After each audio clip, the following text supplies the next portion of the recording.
اور تکالیف دنیا سے اہل حق نہیں ڈرتے. تکالیف مانگنا نہیں، یہ مطلوب نہیں ہے، لیکن جب آ جائے حق کے راستے میں تو محمود ہے. اولاً نہیں ثانیاً. مسائل ڈٹ کر بیان کرو، خوب مسئلے کو سمجھا کرو، تحقیق تک پہنچاؤ، کمزور باتیں نہ کیا کرو.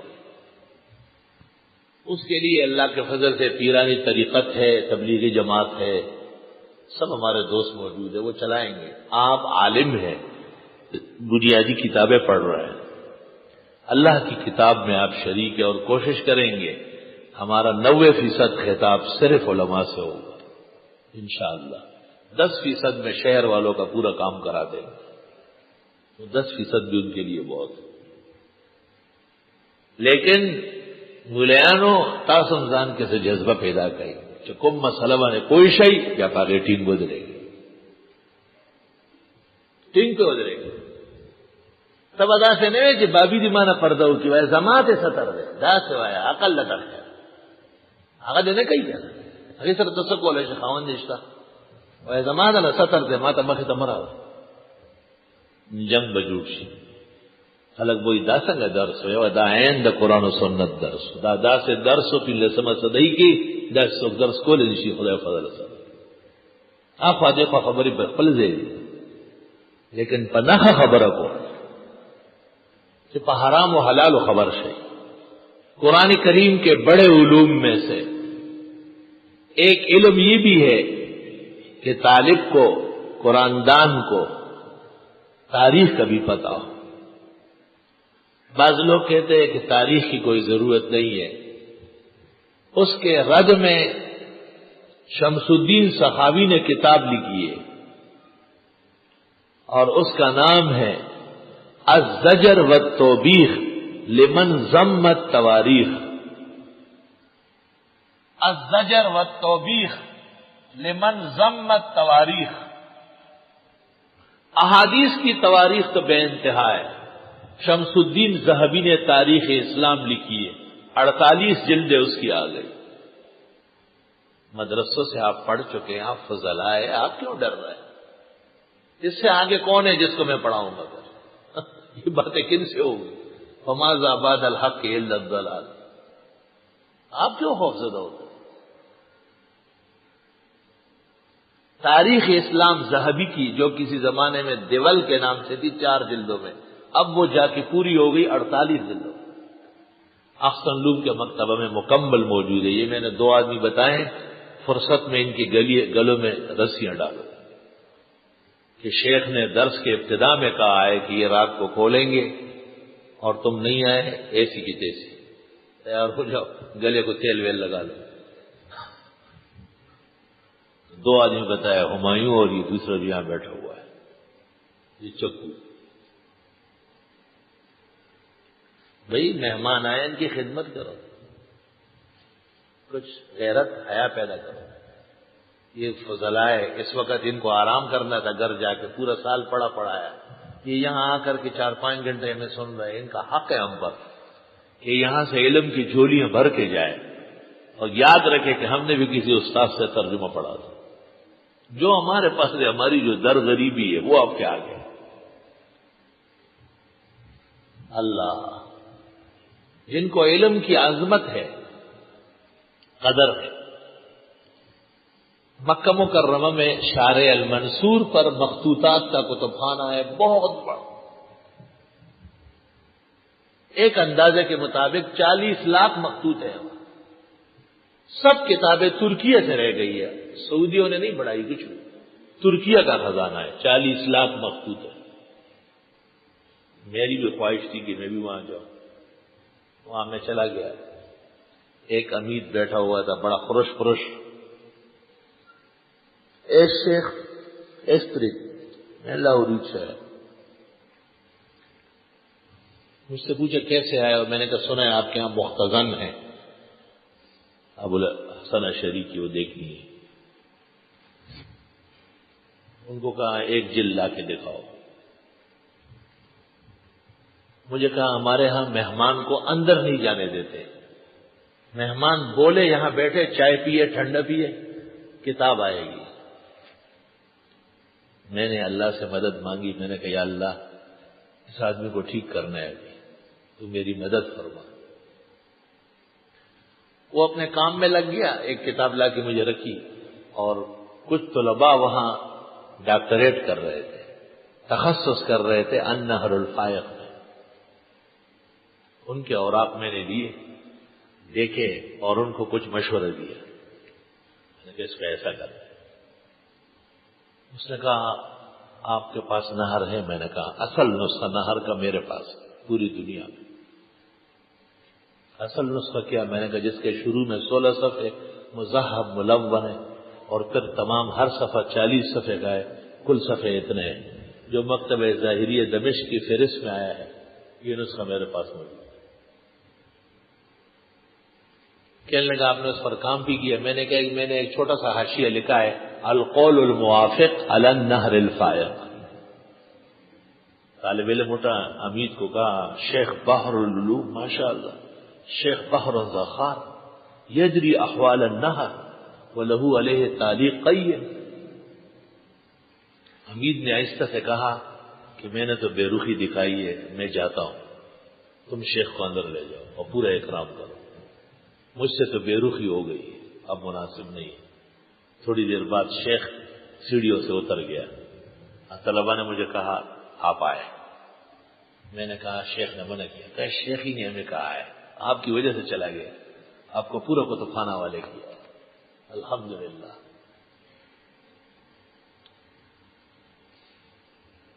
میں اندر کتابیں دیکھ رہا ہوں اور طلبا میرے پیچھے پڑے ہوئے نہر لے کر کے آئے. میں نے جو نہر کا نقشہ پیش کیا طالب علم رونے لگے، کہنے لگے ہم 10 نسخے مصر سے لائے لیکن یہ نسخہ اصل یہ نہیں ہے. میں نے کہا یہ تو فقیروں کے پاس 2 نسخے ہیں وہ دنیا میں، ایک میرے پاس، ایک مکتبہ ظاہریہ دمشق میں. تو کہا آپ دستخط کر لیں، ہمیں آپ کے پاس آنے جانے کا، ہوائی جہاز کا ٹکٹ، کراچی کے ہوٹل میں ٹھہرنے کا خرچہ سب مل جائے گا. میں نے دستخط کیے. 10 طالب علم کو یہاں آنے جانے کا ٹکٹ، اور کراچی میں 1 مہینہ سب سے بڑے ہوٹل میں قیام کا نفقہ پورا ان کے نام منظور ہو گیا. حمید نے دستخط کیے کہ یہ اصل النہر کو دیکھنے کے لیے جا رہا ہے، ان کو اجازت. میں اس لیے کہتا ہوں کہ جن میں علم کی قدر ہے وہ وہاں سے یہاں آنے لگے، اور ہمارے ملک میں کتنی بے توجہی ہے. میں ترجمہ شروع کر کے اب تک سورۃ بقرہ قریب کر چکا ہوتا. میں چاہتا ہوں کہ آپ کا دل و دماغ روشن رہے، تاکہ یہ آپ کے علم کے احترام میں تمنا مختصر سی ہے مگر تمہید طولانی، مختلف ابواب پیدا کر رہا ہوں اس کے، تاکہ آپ کو کتابوں کی سیر کراؤں، علماء دین کی خدمات سے آگاہ کر دوں. شاید کہ اتر جائے تیرے دل میں میری بات. جامعہ اسلامیہ مدینہ منورہ میں بہت بڑی یونیورسٹی ہے، 50 یا 60 ایکڑ سے زیادہ رقبے میں. وہاں میں ملنے گیا، انہوں نے دیکھا کوئی پاکستانی مولوی آیا ہے. 3 چھوٹی چھوٹی کتابیں اٹھا کر کے مجھے دی. بس میں نے وہ کتابیں وہی رکھی، اٹھائی نہیں. سوڈانی دیوان تھا، اس کے پاس مہمان آئے، وہ اس کو ایک فلم دکھا رہا ہے احکام القرآن کی. میں بھی اٹھا، میں نے دیکھا. میں نے دیوان سے پوچھا یہ جانتے ہو کون ہے؟ اس نے کہا پتہ نہیں ہے. میں نے کہا ابو جعفر ہندوانی ہے، اس کی تخریج ہے جواہر الاصول ہے. میں نے کہا اس کا پہلا صفحہ نکالو، پہلے میں عبارت پڑھتا ہوں. میں نے عبارت پڑھی، وہ فلم ہو گئی. میں نے کہا اب اس میں نکال. مجھے دیکھنے لگے تھے، یہ آپ نے پہلے دیکھا ہے؟ میں نے کہا اصلی نسخہ میرے پاس موجود ہے.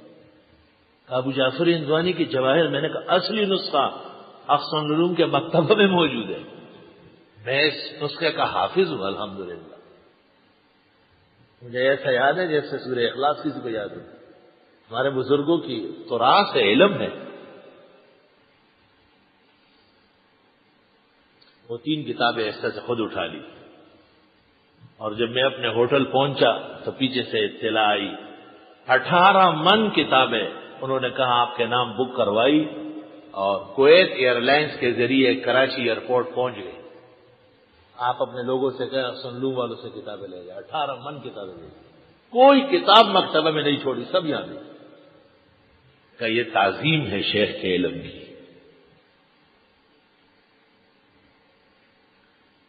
امام سبیل سے ملنے گئے, مجھے کسی نے کہا درخواست لے کے, میں نے کہا میں مانگنے نہیں آیا, میں شیخ کو بس سلام کرنے آیا, بات دعائیں لے. ہمیں مانگنے کی کوئی ضرورت نہیں, ہمیں اللہ بن مانگے دیتا ہے. بات چیت ہو گئی, شیخ نے اپنا پیڈ نکالا, میرے پاس موجود ہے. پیڈ پر لکھا نسختان من فتاوی شیخ الاسلام ابن تیمیہ, نسخۃ لمولانا و نسخۃ لجامعتہ وجمیع ما عندکم من الکتب فی المستودع. نیچے دستخط کر کے کاغذ ہمارے منصور بھائی کو دیا.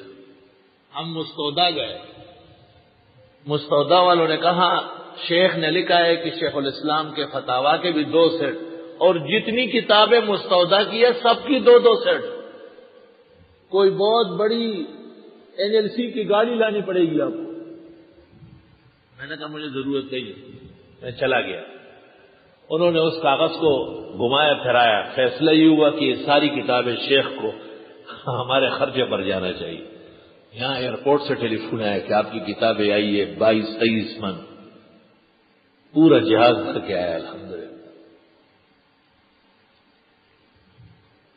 چونکہ اللہ تعالیٰ نے مجھے خاص فضل و عنایت سے کتابیں عطا فرمائی ہے, اس لیے میں چاہتا ہوں کہ جو مجھ سے پڑھنے آئے ہیں ان کو بھی خوب مطالعہ مل جائے. ساری کتابیں دے تو نہیں سکتے ہم. اللہ اکبر. ہمیشہ بہادر آدمی کے ساتھ رفقا کمزور ہوتے ہیں, یہ دستور ہے. اگر ان میں بھی اتنا گن گرج ہو تو پھر تو ہر گھڑی احسن العلوم کی احسن ہی احسن ہے. اب آپ کا قرآن مجید ہے, وہ انشاءاللہ کوشش کرتے کہ کل تک مل جائے, کیونکہ 1000 نسخے مطلوب ہے.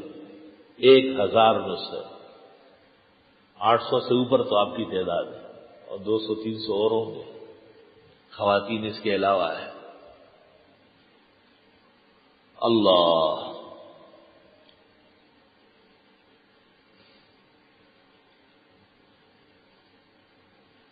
قرآن مجید کے علوم متنوع ہے اور بہت زیادہ ہے. کہا جاتا تھا کہ ابتدا میں 48 علوم تھے جن سے تفسیر میں بحث ہوتی تھی, بعد میں 14 رہ گئے, اور آلوسی بغدادی نے روح المانی میں لکھا ہے کہ کل 7 ہے.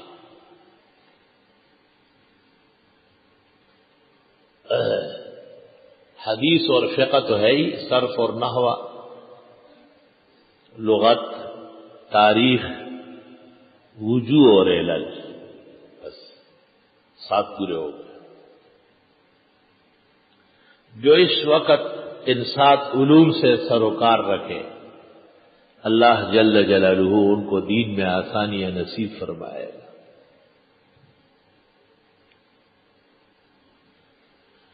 اس میں اختلاف ہے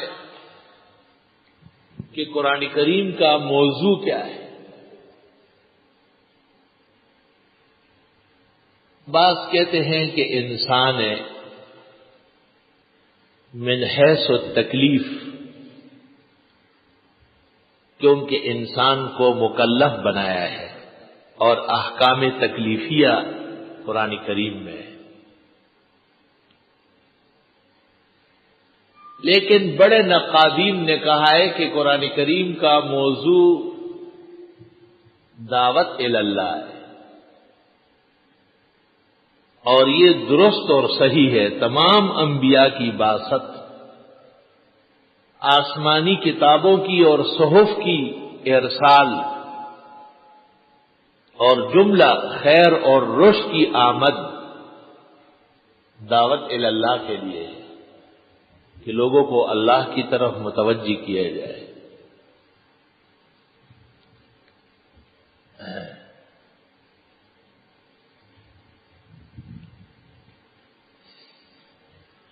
قرآن کریم کن علوم سے سروکار رکھتا ہے؟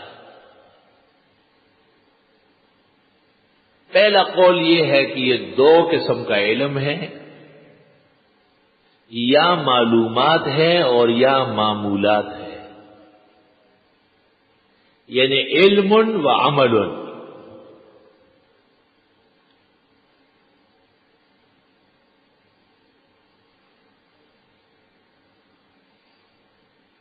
بعضوں نے کہا ہے کہ 6 قسم کے علوم ہیں۔ علم الاحکام ہے، علم الالہیات ہے، رسالت ہے، بعثت ہے، اور پھر جزا اور سزا، یعنی احوال الموافق اور احوال المخالف۔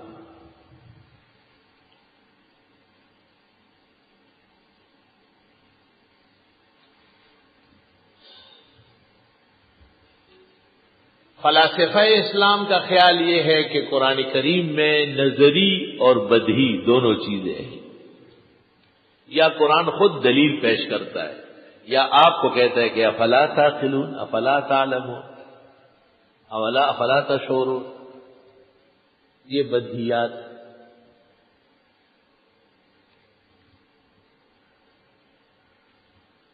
بعض علماء فرماتے ہیں کہ قرآن کریم میں اول تو خلق ہے کہ اللہ نے سب کو پیدا کیا، اللہ یہ خالق ہے۔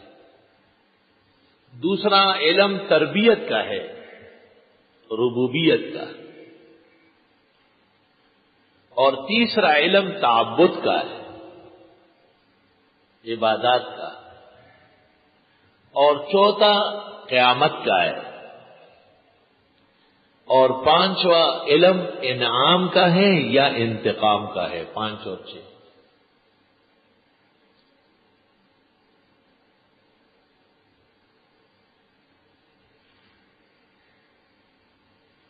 بعض علماء دین فرماتے ہیں کہ قرآن کریم میں یا تو اوامر ہے، یا نواہی ہے، یا امثال ہے، یا مواعظ ہے، اور یا حکم ہے۔ آلوسی بغدادی کا یہ خیال ہے، وہ کہتے امر و نہی و امثال و موعظۃ و حکمت قد اودعت فی افصح الکتب۔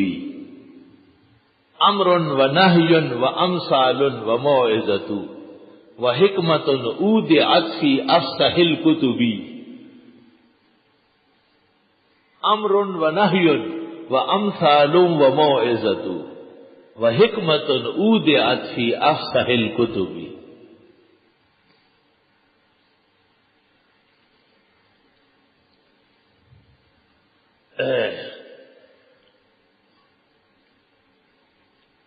قرآن کریم جس ماحول میں نازل ہوا ہے، جس دور اور زمانے میں نازل ہوا ہے، آپ جانتے ہیں کہ اس کو جاہلی دور کہتے ہیں۔ جہالت کا بہت غلبہ تھا۔ توریت کی تعلیمات مزمحل ہو گئی تھی، زبور اور انجیل تقریباً مٹ رہی تھی، انبیاء علیہ السلام اور اولیاء کے نام پر مورتیاں بنی تھی، معبدوں کی جگہ بت خانے بنے ہوئے تھے، اور خانہ کعبہ میں 360 بت رکھے ہوئے تھے۔ اس سے اندازہ لگاؤ۔ ہمارے زمانے کے جاہلوں نے بدعت بہت کی ہے، شرک بھی کرتے ہیں۔ پنجاب میں مسجد کے اندر قبریں بھی بنائی، لیکن کم از کم ممبر اور محراب ابھی تک پاک صاف ہے۔ یاد رکھنا، یہ جو قبروں کو مسجد کے قریب لے آئے، یہ وہی جاہلی پیداوار ہے۔ بعض لوگ بڑے بزرگوں کا نام لیتے کہ وہاں بھی ایسا ہوا، تو انہوں نے تو نہیں کیا، ان کے مرنے کے بعد پسماندگان نااہل تھے، انہوں نے اپنے والد، اپنی اہلیہ، اپنی بیٹی کہاں دفنایا؟ سب میں وشا کے کر دیتا ہے۔ اللہ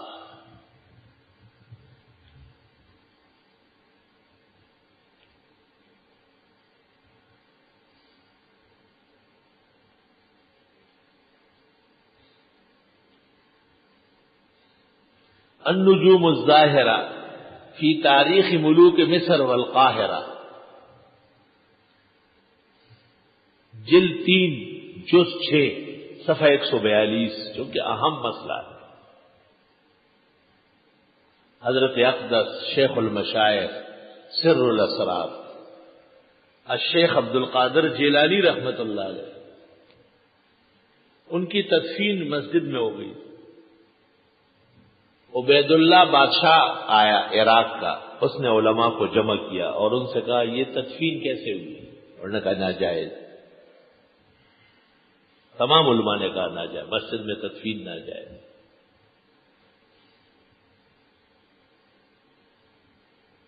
چنانچہ اس نے حضرت شیخ کی قبر فوج کی نگرانی میں اکھیڑی اور ان کے عظام کو کفنا کر دریائے دجلہ میں ڈالا۔ ہم اس کے قائل نہیں ہے جو اس نے کیا، اتنی بات فائدے کی ہے کہ مسجد میں تدفین کے ناجائز ہونے پر ان علماء کا بھی اتفاق ہو۔ آگے اس نے جو سلوک کیا ہے اللہ نے اس کو اس کی سزا دے۔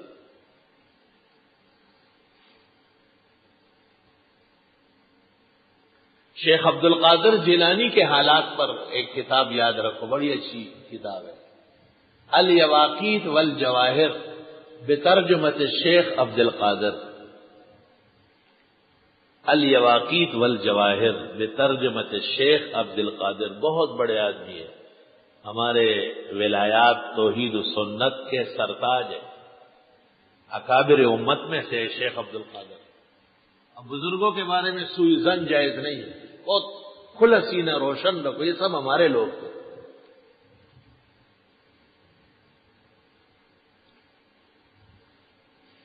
حضرت شیخ نے جو آخری وصیت کی، اتبعوا ولا تبتدعوا وحدوا ولا تشرکوا، آخری وصیت۔ 12 بیٹے اور 12 بیٹیاں ایک جیسے علماء فضلاء، 49 اولادیں ہوئی ہیں، 49، 25 زندگی میں مر گئے۔ پختانه وی زور دې ډېر د پهلوان او د بغداد شاهي میرانا، د بغداد شاهي میران خپل ماشومان 25 مړ دي اور 24 زندہ رہ گئے، 12 لڑکے 12 لڑکیاں، سب کے بارے علماء محدثین فقہاء ہیں، شیخ عبد الوہاب، شیخ عبد الواسع، شیخ عبد الرزاق، اس قسم کے نام ہے سب۔ شیخ کا درس عجیب تھا، درمیان میں بیٹھے ہوتے تھے، 6 بیٹے اس طرف 6 بیٹے اس طرف، اور پڑھاتے تھے تو پھر ان سے پوچھتے تھے کہ آپ کیسے پڑھائیں گے، آپ پڑھائیے ذرا۔ شیخ فرماتے تھے ہاکذا الجواب، تو شیخ عبد الوہاب کہتے لا لے الجواب ہوا ہاکذا، ماشاء اللہ، وما تقول شیخ عبد الرزاق لا الجواب ہوا ہاکذا، تو شیخ شاگردوں کہتے ہیں تینوں لکھو، پھر ان سے پوچھتے پہلے دائیں پھر بائیں۔ یہ اسی کتاب میں آپ کو ملے گا، الیواقیت والجواہر بترجمت الشیخ عبد القادر۔ اور شیخ کے 2 دیوان ہیں، ایک فارسی میں اور ایک عربی میں، 2 دیوان شیخ عبد القادر کے، اور اس زمانے کے دیوانوں کو ایک کا بھی پتہ نہیں، خیالی ان کو یہ پتہ ہے کہ ان کے نام کی 11ویں دیتے ہیں، آئی تو 11ویں دیسی اور ضرور دیسی۔ شیخ کی ایک کتاب ہے، اس کا نام ہے فوائد الشرع، فوائد الشرع۔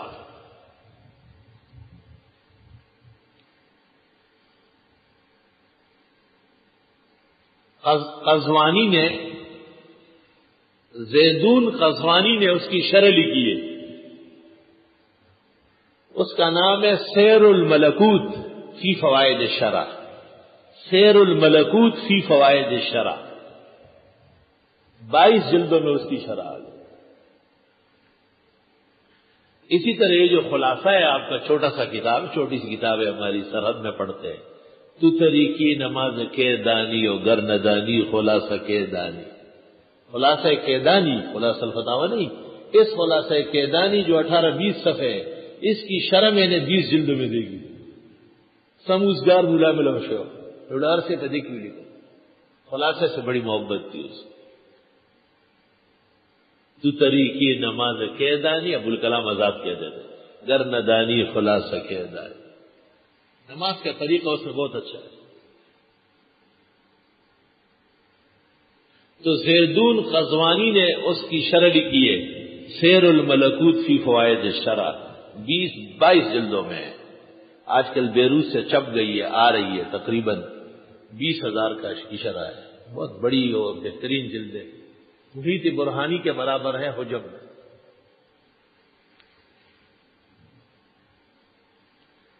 لا الہ الا اللہ.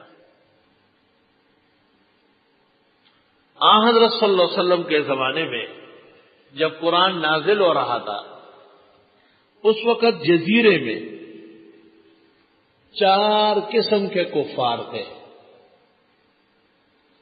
2 قسم ان الذین کفروا من اہل الکتاب، یہود و نصارا، اور 2 قسم ایک مشرکین مکہ انما المشرکون نجس، اور 4تھی قسم کفار محض. کفار محض یہ بھی موجود، بالکل لادی. یہود، نصارا اور کفار اور مشرکین، یہ 4 طبقے بالکل قرآن کے سامنے تھے. اور مجوس اور صابئین یہ عراق میں اور بابل میں موجود تھے. مجوس اور صابئین، قرآن نے ان کے ساتھ بھی تعرض کیا ہے. آپ جانتے ہیں کہ یہ سب تقریباً آسمانی علوم کے مدعی تھے. سب مشرکین تو کہتے تھے نحن ابناء اللہ و احباؤہ، ہم تو خدا کے بیٹے اور عزیز و اقارب ہیں، ہمیں کیوں سزا دے. اتقولون علی اللہ ما لا تعلمون، قرآن نے کہا جھوٹ بولتے. بلا من کسب سیئۃ واحاطت بہ خطیئۃ، جو گناہ کرے اور گناہ پر مرے وہ جہنمی ہو، بچ نہیں سکتے.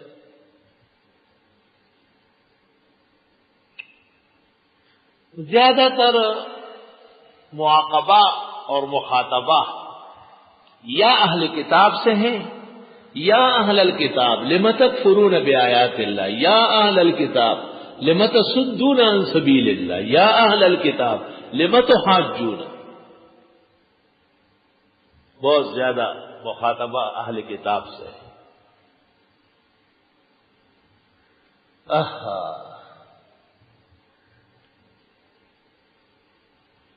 اور دوسرے درجے میں مخاطبہ مشرکین سے ہے. مشرکین 4 قسم کے تھے. مشرکین بالکواکب، ستارہ پرست. مشرکین بالجن، وہی پیرے ماما، پیریان ماما گاندا در مور یرن تو ماما ہوئی. اور مشرکین بالملائک، اور مشرکین بالعباد الصالحین. 4 قسم کے مشرکین تھے. فرشتوں کو خدائی بیٹی معاذ اللہ، بعض نیک بندوں کو لات، منات، عزا اور ایسے بہت سارے انہوں نے خدا کے پیارے پیارے کر کے خدائی تک پہنچائے تھے. مشرکین بالکواکب، تدبروا فی النجوم وانت تدری ورب النجم یفعل ما یرید. ایک موحد شاعر ستارہ پرست مشرک کو کہتا ہے تدبروا فی النجوم ولست تدری ورب النجم یفعل ما یرید. تم ستاروں کے پیچھے پڑ گئے اور ستاروں کا رب اور ہے جو ان ربک فعال لما یرید، جو کرنا چاہے وہ کرتا ہے. بعض علماء کہتے ہیں کہ ابراہیم علیہ السلام نے جو اوپر دیکھا فنظر نظرۃ فی النجوم فقال انی سقیم، یہ ان کے خیال کے مطابق کہ تم بھی تو سب کچھ یہاں سے مانگتے ہو. اور حضرت فرماتے تھے کہ یہ ٹھیک کرنے والے ہیں، یہ تو خود عنقریب بیمار ہونے والے ہیں. اذن نجوم انکدرت، اذن نجوم انقدرت، ٹوٹ پھوٹ جائیں گے، جھڑ جائیں گے، بے نور ہو جائیں گے. اور ملائک فرشتگان خداوندی، ان الذين لا يؤمنون بالآخرة ليسمون الملائكة تسمیۃ الانثى، جو ایمان ہی نہیں رکھتے ہیں وہ فرشتوں کو عورتیں سمجھتے ہیں. یہ عورت اور مرد کا فیصلہ تم نے کہاں سے کیا؟ تمہیں کہاں پتہ چلا؟ وہ عورت اور مرد کے وہم سے مبرہ ہے، کیونکہ وہ تو خالص عبادت کے لیے بنے ہیں، ان میں تناسل مقصود ہی نہیں ہے، تو آپ مرد اور عورت کیوں کہتے ہیں؟ وَكَم مِّن مَلَكٍ فِي السَّمَاوَاتِ لَا تُغْنِي شَفَاعَتُهُمْ شَيْئًا إِلَّا مِن بَعْدِ أَن يَأْذَنَ اللَّهُ لِمَن يَشَاءُ وَيَرْضَىٰ. فرشتے سماوی کچھ بھی نہیں کر سکتے، ان کے اختیار میں کچھ نہیں، اللہ اپنے اختیار سے ان سے کام کراتا ہے. لا يعصون اللہ ما امرهم ويفعلون ما يؤمرون، اللہ کی نافرمانی نہیں کر سکتے، حکم کے تابع. بل عباد مکرمون، عزت والے بندے ہیں. لا يسبقونه بالقول، اللہ سے آگے نہیں بڑھ سکتے. وهم بامره يعملون، اللہ کے حکم کے مطابق عمل کرتے ہیں. فرشتوں کا عجز، اس کو کیا کہیں گے؟ عجز مصطفین الاخیار. کیا؟ عجز مصطفین الاخیار، اللہ کے برگزیدہ پاک مخلوق کی بے بسی کا بیان. اللہ تعالی کے ہاں برگزیدہ پاک مخلوق کی بے بسی کا بیان. وَظَنُّونَ إِذْ ذَهَبَ مُغَاضِبًا، ایک پیغمبر قوم سے ناراض ہو کے جا رہے تھے. وَأَيُّوبَ إِذْ نَادَىٰ رَبَّهُ أَنِّي مَسَّنِيَ الضُّرُّ وَأَنْتَ أَرْحَمُ الرَّاحِمِينَ.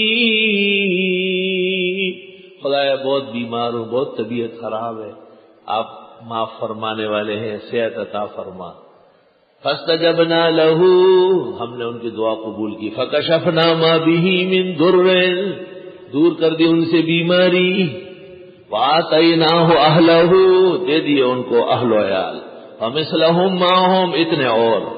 رحمتا من عندنا، یہ ہماری رحمت تھی. وذکریٰ للعابدین، عبادت گزاروں کے لیے اس میں پند و نصیحتیں. صرف ایک ایوب نہیں، واسماعیل وادریس وذوالکفل کل من الصابرین، سب اللہ تعالیٰ سے مانگنے میں پختہ تھے. وادخلناہم فی رحمتنا انہم من الصالحین. وزكريا إذ نادى ربه رب لا تذرني فردا وأنت خير الوارثين. بیٹا مانگ رہے بوڑھا پیغمبر، ٹھیک ہے لے لے. فاستجبنا له، دعا قبول کی. ووهبنا له يحيى، بیٹا دے دیا، یحییٰ نام بھی رکھا. واصلحنا له زوجا، بیوی صحت مند ہو گئی. ساری مشکلات اللہ نے حل فرمائی، مشکل کشا صرف اللہ. عجز و مصطفین الاخیار، اللہ کے برگزیدہ اور پاکان بندوں کا عجز اور بے بسی کہ سب کے سب اللہ کے سامنے عاجز اور بے بس. یہ مسئلہ ہے، الہ کا مسئلہ یہی ہے. عبدیت اور الوہیت کو یہیں سے پہچانا جاتا ہے. خدا تعالی کے پیغمبر، اولیاء، سارے بندوں میں سب سے بہتر، سب سے مقرب، لیکن حاجت روا، مشکل کشا، کارساز، غیب دان، صرف اللہ بزرگ و برتر، ان میں ایک بھی نہیں ہے. اسی کو کہتے عجز و مصطفین الاخیار.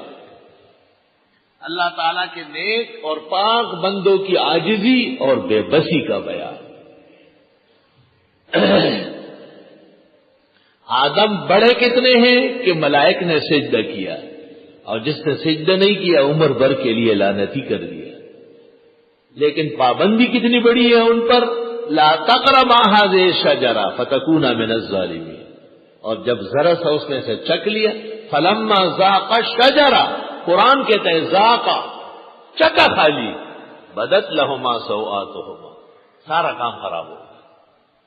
وَاتَّفِقَا يَخْصِفَانِ عَلَيْهِمَا مِن وَرَقِ الْجَنَّةِ، اللہ تعالیٰ نے کہا میں منع کر چکا تھا کہ یہ نہ کرنا، کیوں تم نے ہاتھ لگایا؟ نکلو یہاں سے، جاؤ دنیا میں جاؤ. اور دنیا تو پریشانی کی جگہ ہے. دنی دنیا کسے بے غم نہ باشد، اگر باشد بنی آدم نہ باشد.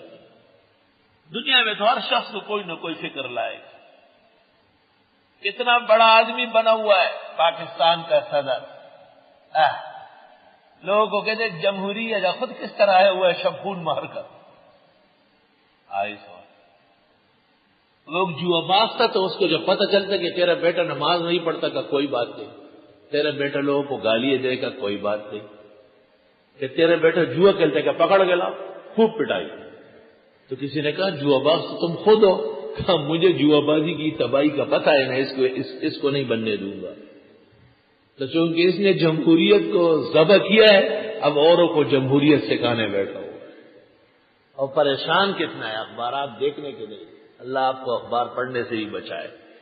فضول کا اکاذیب و باطل کا مجموعہ. توبہ توبہ. 4 قسم کے مشرکین موجود تھے. ایک قسم کے مشرک وہ تھے جو ستارہ پرست تھے. یہ کہتے پرانے بڈڑے قدیم زمانے کے بابل اور عراق کے جو مشرک تھے وہ اس کے عادی تھے. ابراہیم علیہ السلام کے زمانے میں بھی ستارہ پرست زیادہ تھے. اور دوسرے مشرکین بالجن، جنات قسم قسم کے کنڈے لڑتے لوگوں کا عقیدہ خراب کرنے کے لیے. اور ایک مخلوق ہے بہت بڑی، تعداد بہت زیادہ ہے، فسادات بھی ان میں بہت زیادہ ہے. آیت الکرسی 5 اور فرض نماز کے بعد سنت کے لیے جگہ بدلتے بدلتے پڑھنا اہتمام کے ساتھ، جنوں کے سلاطین پر دسترس حاصل ہو جائے، لیکن کام کوئی نہ لینا، کام کوئی نہ لینا. اور 3 آیتیں آیت الکرسی 3 دفعہ پڑھنے کے بعد 3 آیتیں پڑھ لو اور جنی کو دم کر لو، اسی وقت افاقہ ہو. یا معشر الجن والانس ان استطعتم ان تنفذوا من اقطار السماوات والارض فانفذوا لا تنفذون الا بسلطان وما خلقت الجن والانس الا ليعبدون. 2 وَلَقَدْ عَلِمَتِ الْجِنَّةُ إِنَّهُمْ لَمُحْضَرُونَ. یہ 3 آیتیں پڑھو. اور پڑھنے سے پہلے اپنے اوپر بھی کچھ پڑھو، کہ ایسا نہیں کہ شادولہ بنا دے تجھ سے. مجھے پتہ نہیں تھا، میں ایک جنی کو دیکھنے گیا تو جب اٹھنے لگا تو کرسی میرے ساتھ اٹھتی تھی، کرسی باندھ لی میرے ساتھ. کچا عامل نقصان کرتا. پہلے اپنے آپ کو سیر کرو تب کام بناؤ. اور اس کے لیے یہ طریقہ ہے کہ آیت الکرسی میں ناغہ نہ کرے. اگر کبھی بھول گئے تو ایک ہی ٹائم میں پھر 25 مرتبہ پڑھ لیں. فجر میں پڑھ لیں، عشاء میں پڑھ لیں 25 مرتبہ. آیت الکرسی کو روح کا حصہ بنا لیں، روح کا حصہ. اور آخری 4 کل سورہ کافرون 3 دفعہ، سورہ اخلاص 3 دفعہ، قل اعوذ برب الفلق 3 دفعہ، قل اعوذ برب الناس 3 دفعہ. اعوذ باللہ و بسم اللہ دل میں پڑھ لو، اس کے ساتھ نہ پڑھو. اور تیز چاقو یا چھرے پر دم کر لو. پھر اپنے یہاں سڑی میں رکھو، کوپڑی کے بیچ میں ادھر رکھو، ایسے کان کی طرف آ جاؤ. پھر اس طرح اپنے ہاتھ کو بھی کوئی حصہ چھوڑنا نہیں. اس طرح دائیں پاؤں انگوٹھے انگلیوں سے ہوتے ہوئے بائیں پاؤں پہ آ جاؤ اور یوں وہاں تک دوبارہ پہنچاؤ. پھر جا کر کے جنی کو دم کرو. اسنچی چھٹاگا ہی دی گی فقیر حسین او کوٹے تا رہ جا دا لڈیر جی نے کئی مستی جی خاقائی بدی کی پاو چھٹاگائی بدی کی. جنات بھی بڑے بدماش ہے، اول درجے کے بدماش. اللہ جنوں کا کام کوئی دندے کے لیے نہیں کرتا، کسی مسلمان کو تکلیف ہے، پریشان ہے، آپ عالم ہیں، آپ سے مدد مانگتے ہیں، تو آپ اللہ کا نام لیں تو اس کو دم کر دیں، لیکن طریقے سے دم کریں۔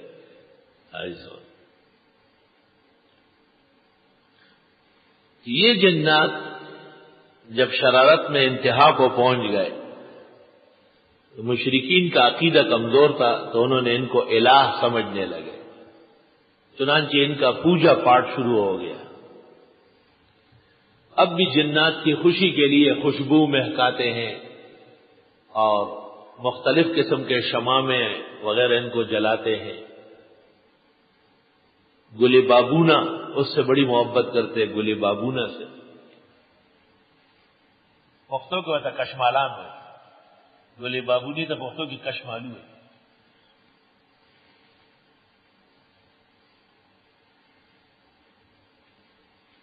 دوسرے قسم کے مشرکین یہ تھے جنات کو الہ ماننے والے، اور ان پر میں آیات پیش کروں گا انشاءاللہ۔ تیسرے قسم کے مشرکین، پہلی قسم ستارہ پرست، دوسرے جن پرست، تیسرے ملائک پرست مشرکین بالملائک۔ وہ تو پاک مخلوق ہے، مقدس خلائق ہے، چونکہ انبیاء علیہ السلام اور ان کی مدد و نصرت کے لیے اللہ نے ان کو بھیجا ہے۔ فرشتوں کے ذریعے بہت سارا نظام اللہ چلاتا ہے۔ کچھ فرشتے بارش اور زمین کی آبادی پر مقرر ہے، کچھ فرشتے روح قبض کرنے پر مقرر ہے، کچھ فرشتے قوموں کو ہلاک کرنے پر مقرر ہے، اور کچھ فرشتے اللہ نے قیامت کے انعقاد کے لیے اسرافیل اور ان کی جماعت کو تیار رکھا ہے۔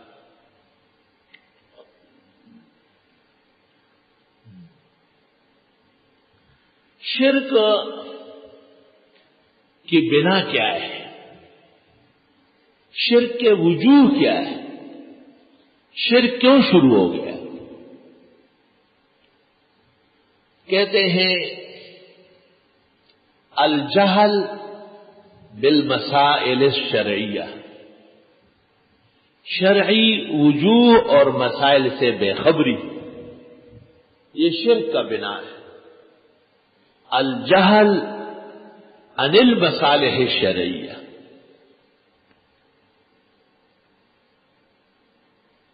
والتجاوز عن الحد الشرعی فی الحب والتعظیم۔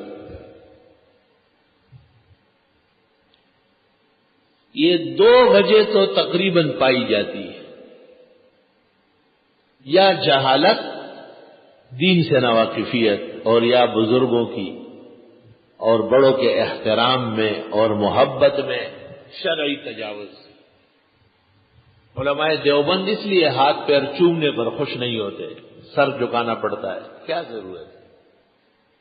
بعض قوموں کی عادت ہے آپ سے بات کرتے کرتے داڑھی کو ہاتھ لگا لیں گے، جی ہاں مخال، پتہ نہیں ہاتھ دھویا بھی ہے نہیں۔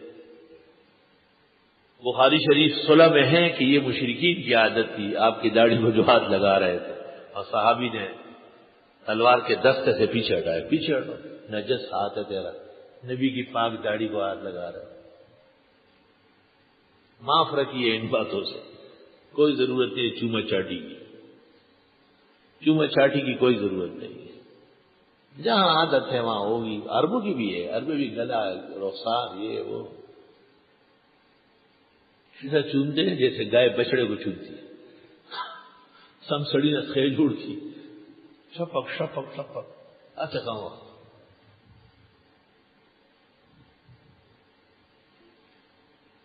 ایک بالکل خوبصورت گورا آدمی ایک عرب سے مل رہا تھا، اس کو تو بہت چوما۔ ایک کالا کلوٹا سوڈانی بھی ہے، اس کو تھوڑا سا چوما۔ میں نے کہا دیکھو اس میں اشتہا نفس ہے، کالا بھشنگا بالکل ایسا جیسے توے سے بنا ہوا، اس کو تھوڑا سا وہ چوما چھوڑ دیا اس کو۔ الحمدللہ ہمارے علماء، ہمارے مشائخ اساتذہ، انہوں نے حدود شرع کے اندر محبت تعظیم کی اجازت دی ہے۔ اللہ، یہ دو وجوہ، الجہل عن المصالح الشرعیہ اور التجاوز عن الحد الشرعی فی الحب والتعظیم، حافظ ابن قیم نے اپنی کتاب اغاثۃ اللہفان اور ان کے استاد حافظ ابن تیمیہ نے کتاب الرد علی المناطقہ، دونوں میں یہ وجوہ نقل کی ہے، اور اسی پر ہمارے بزرگوں نے بھی اکتفا کیا۔ کل اس ماحول کی تشریح اور ان کے مزید وجوہ اور پھر شرک اعتقادی اور شرک فعلی اور تعریفیں اور ان کے اقسام اور معاشرت میں ان کی دلالات، اگر کچھ اہم مہم تفاصیر خیال میں آئی تو وہ بھی عرض کر لیں گے، اور پھر قرآن کریم کے علوم اور قرآن کے ترجمے اور تفسیر سمجھنے کے آداب اور ہمارے بزرگوں کا طریقہ کار، دعوی موضوع اور دلیل وغیرہ کی قسمیں۔ وبهذا القدر نكتفي اليوم ولله الحمد اولا واخرا، الحمد لله رب العالمين، نستغفرك اللهم ونسألك السلام والعافية، لا اله الا الله وحده لا شريك له، له الملك وله الحمد وعلى كل شيء قدير، ربنا آتنا في الدنيا حسنة وفي الآخرة حسنة وقنا عذاب النار۔ جس مرحومے کے لیے صبح دعا کی اللہ ان کی بخشش فرمائے، جن بیماروں کے لیے دعا کی گئی اللہ تعالیٰ انہیں صحت شفا عطا فرمائے، جمیع بیماران کو اللہ صحت کاملہ شفا عاجلہ عطا فرمائے، ہمارے درس کو اپنے بارگاہ میں آپ قبول فرمائیں، عزیزان طلباء و شرکاء و شریکات کو اللہ آسانیاں سہولت عطا فرمائے، ہر طرح کی زحمت، تکلیف، گزن، رنج، غم، صدمہ، انقطاع سے اللہ تعالیٰ محفوظ فرمائے، قدم قدم پر اللہ اپنا فضل، احسان، عافیت، خیر سگالی، مدد، نصرت شامل حال فرمائے۔ وصلی اللہ تعالی